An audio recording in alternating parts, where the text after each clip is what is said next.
A wine and sushi night. I've actually been in the mood for greens and water as of lately. I know.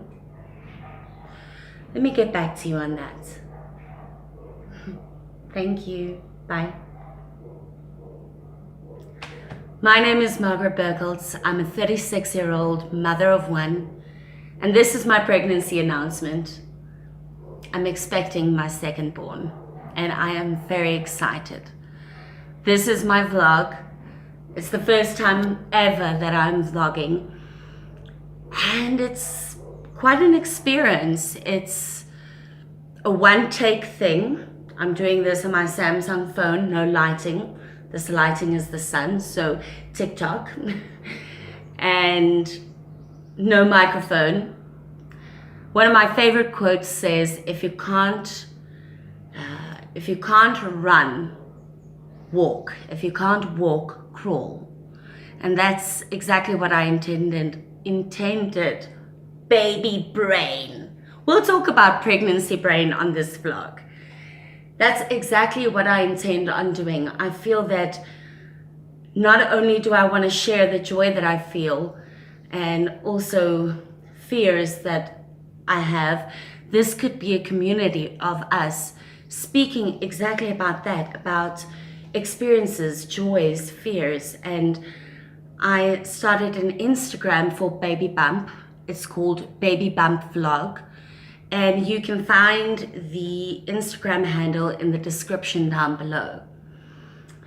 So let's talk a bit about how I'm feeling. Since I was little, I always felt that I would have more than one child. And my eldest, my only, turns 7 this year.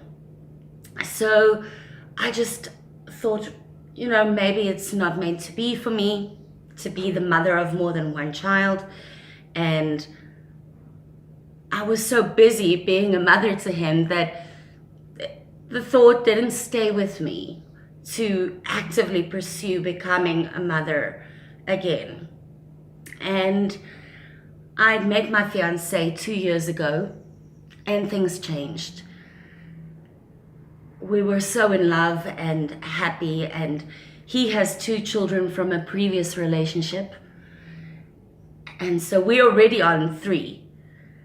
But we felt we wanted a child of our own. So here we are. Other emotions that I feel are a tad bit of guilt. I don't know if any of the other moms can attest to this. I'm very excited for this baby, and I've started to plan, but I do feel a tinge of guilt. I feel like, how am I going to cut myself into a million pieces to give myself to my son, and to give myself to my fiance and to his 2 children, and to focus also, when the time is right, on my career again. I'm an actress, and that is something that I love doing. I'm also passionate about being an activist against human trafficking and sex trafficking. So as excited as I am, it just feels so strange, because it's not like I had my second child 2 years after my firstborn. It's been almost 7 years that he's been my only. I don't know if any of the moms could leave a comment down below and let me know how you've dealt with those feelings, because that is definitely something that I've been thinking about. Other feelings. COVID has definitely brought up a lot of feelings.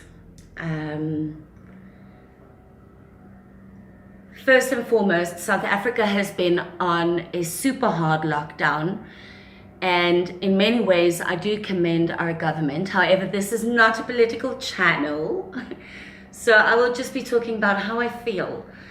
It's been a time of uncertainty. It's tumultuous, and that has brought up its own feelings. It's been good in the one sense because we have so much time to spend with our loved ones. I've had so much time to create content for my acting channel, to do monologues and to be creative. I've had a lot of time to spend with other family. However, financially, this lockdown has had a huge impact on our country and almost everybody around me. Also, the fact that I don't know if we're going to go into lockdown again it's just, I think the brain likes stability. And this is such a tumultuous time that it has brought up many feelings of feeling a bit insecure. However, I do hold on to one thought, which is my love for my son will never change, and I'm a believer the love that God has for us will never change. And these thoughts keep me feeling stable and safe and going on. I do feel pregnancy brain is a real thing, which is freaky. It's definitely weird, and let's talk about what's different this time round. I think this time round, I don't have as many cravings. With my first pregnancy, I was guzzling cheese. Cheesy! Cheesy! And it was my thing. And I think with this pregnancy, I tell my fiance that I want pizza and that I'm craving it. But it's not a real craving. It's just me wanting pizza. I love pizza, so I don't know. It's nothing out of the ordinary. I don't think that I've had any cravings per se during this pregnancy. Another thing is, I don't know. I think things are different when you're pregnant over the age of 35. Again, mothers, please comment in the section down below or on Instagram. I'd love to hear your comments. Sorry for moving the camera. This is a new thing. This is my first vlog ever, and I intend on getting better and on getting a camera, etc. I think that with me being over 35, it does have an impact, but that we will discuss in more detail in a later episode. What's been different? Also, touch. I'm definitely a touch person. So with the last pregnancy, I felt much more physically supported, in the sense that I could go out and see friends and hug them. And we could go out and have cake at, wherever. However, with this pregnancy, it's total lockdown, and it's been quite the deprivation of the senses in terms of friendships. So that has definitely been different, but we're all in an international pandemic. So this is part of what we're experiencing right now. Also, with my first pregnancy, I was alone for the first 6 months, and my son's father was working abroad. So with this one, what is nice is that my fiance is physically with me. He can touch my bump and he's there with me. I can tell him when I'm feeling crabby, when I have morning sickness at night, when whatever happens or when I have fears, I can actually share that with a person, and not on a video call, but in actual touch, real life reality, which has been amazing. I think my skin is different this time. That's also been a difference when I look at my second pregnancy, is In my first pregnancy, everybody said, "You're glowing." And that was awesome. But I think with this one, I feel a lot more zitty. It's obviously the hormonal changes, but that's definitely been different this time around. Also, we've spoken about pregnancy brain, I think, thrice. Pregnancy brain this time around is much more of a thing. I feel like I could be mid-sentence and just forget what I was busy saying. And that is so out of character for me as a person. I'm usually somebody that really loves talking, if you can't tell. And I never feel like I'm stopping mid-sentence without being able to continue. And that's definitely something I'm struggling with this time around, which is crazy because on the 18th, I'm going to be on a game show. And I don't know how pregnancy brain is going to affect me. So please hold thumbs, pray, and have me in your thoughts, because that's definitely, I hope, not going to be a challenge, but we'll see. I'll keep you updated on that. Let's think. With my previous pregnancy, I did not know until 7.5 months that I had gestational diabetes. My mother's sister had diabetes as a child, and obviously she had it forever. She had type 1 diabetes, and I didn't know that I had the propensity to develop gestational diabetes. Interestingly enough, the doctor told me that most of the ailments that you develop during pregnancy are indicators of what you could be struggling with later on in life, because the baby puts a lot of pressure on your system. So definitely I have to look at the way that I eat and my lifestyle. So I've been drinking a lot of rooibos tea. This is a South African tea and it's really healthy, and a lot of water. It's been quite the challenge cutting out coffee, have to be honest. Let's think, what is different this time around? I know that people say that pain is relative. For instance, last year I was in a car accident and I broke 7 vertebrae in my back. That pain was immensely. That pain was horrible. But then when I think back on my first delivery, that pain was also unbearable. So I'm not sure. It just feels like my body has a lot more aches and pains this time round. I definitely feel a bit more fragile physically. I have morning sickness at night, which I didn't struggle with that in my previous pregnancy. But I'm getting through this. Guys, I'm getting through this, and I have to say YouTube is one of the reasons that I am getting through this, because just watching other people deal with much of the same has definitely helped me get through this much easier. I have not gone for my first checkup. You'll see that I'm pretty huge. And I think that I'm probably, if I have to guesstimate, I think I'm probably around 11 weeks. However, I'm not sure. There's a lot of uncertainty currently, but I hope to go for my first scan this week. And I think let's go through the scans because, and what we can expect, because this is definitely a community and we're here for each other.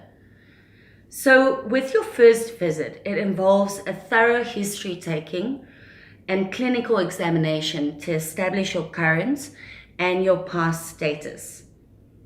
It could also establish a due date for your baby. So this is definitely important. I read somewhere that they say most women only have 2 scans during their entire pregnancy. I think for my last pregnancy, I had 4 scans. And it's definitely important. Let's look at an ultrasound. So let's look at scans. How do ultrasound scans work? So an ultrasound scan uses high-frequency sound waves to create images of the inside of the body. Why are they safe to use during pregnancy? Ultrasound scans are safe because they use sound waves or echoes to create the image instead of radiation. Let's look at the 6 to 8 week scan. What can we expect? What can we expect when we're expecting? So the embryo's heartbeat can be detected at quite an early gestational age. At 7 weeks, twin or multiple pregnancies can be detected in the form of multiple gestational sacs. The gestational age of the baby can be determined by a dating scan. When a mother has been experiencing blood loss, the ultrasound can identify the cause or the source of the bleeding. We also use, when I say we, definitely not me. I am not a medical practitioner. And so this is just experience that I've lived through with my previous pregnancy. But medical practitioners use these scans to also check, do a general checkup of your fallopian tubes, ovaries, the uterus. And definitely they have to be sure that this is not an ectopic pregnancy, which means they have to be sure that the embryo has implanted in the uterus and not in the fallopian tubes. So let's look at the 12-week ultrasound. This can be done from 11 weeks and 4 days to 13 weeks and 6 days. This scan is usually done transabdominally, whereas the earlier scans are usually done transvaginally. Sometimes it may be necessary to do the 12-week scan transvaginally. So the aims of this 12-week ultrasound are to date the pregnancy accurately if it hasn't been done prior,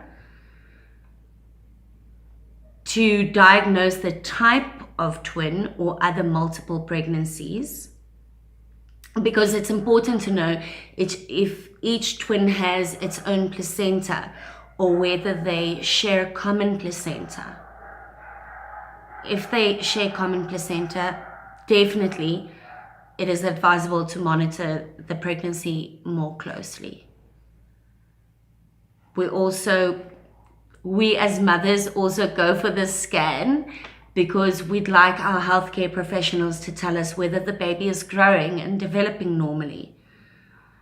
Some major abnormalities can be visible at 12 weeks, but it's much better to have an ultrasound examination at 20 to 22 weeks as well, because that's to exclude structural abnormalities as far as possible. And this scan, the 12-week scan, is generally done to assess the risks of Down syndrome and other chromosomal abnormalities. Your individual risk for this pregnancy is calculated by taking into account your age, measurement of hormones in your blood, and the ultrasound findings. So then there are personal risks for Down syndrome, which I will cover in a later video, but also preeclampsia is a dreaded condition in pregnancy. We know at least one famous person that dealt with this, that made headlines with this. Shout out Kim Kardashian. She brought a lot of media attention to what preeclampsia is, and it was very helpful for many people, especially mothers, fathers that didn't previously know what it was. And she definitely shed some light on what preeclampsia is. So it's a dreaded condition in pregnancy. It's high blood pressure brought on by the pregnancy. This is a danger to yourself and the baby. The risk can be calculated in the same way as calculating the risk of Down syndrome based on your background risk and the results of your hormone tests, physical and ultrasound examination. So 90% of early preeclampsia can be detected, and 80% of early preeclampsia prevented by using low dosage aspirin and calcium supplements. That's interesting. Definitely speak to your doctor about any health concerns you have, because obviously this is serious. This is life and death. The most accurate results, as with Down syndrome, are obtained by practitioners with the right training and accreditation. So these are just general guidelines. I will go into this in more detail. Please let me know if you'd like me to. Comment in the section down below, and we can speak about this more thoroughly.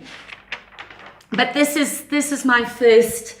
Sorry, I keep moving the camera. This is my first episode and I'm still getting the hang of it. I'm using my phone propped up on books, and I'll still get to the level where I have a tripod, camera, lighting, microphone, and editing software. I will get to that level, but I definitely just wanted to put out my first video for Baby Bump. I am so excited. Just gonna show you my bump.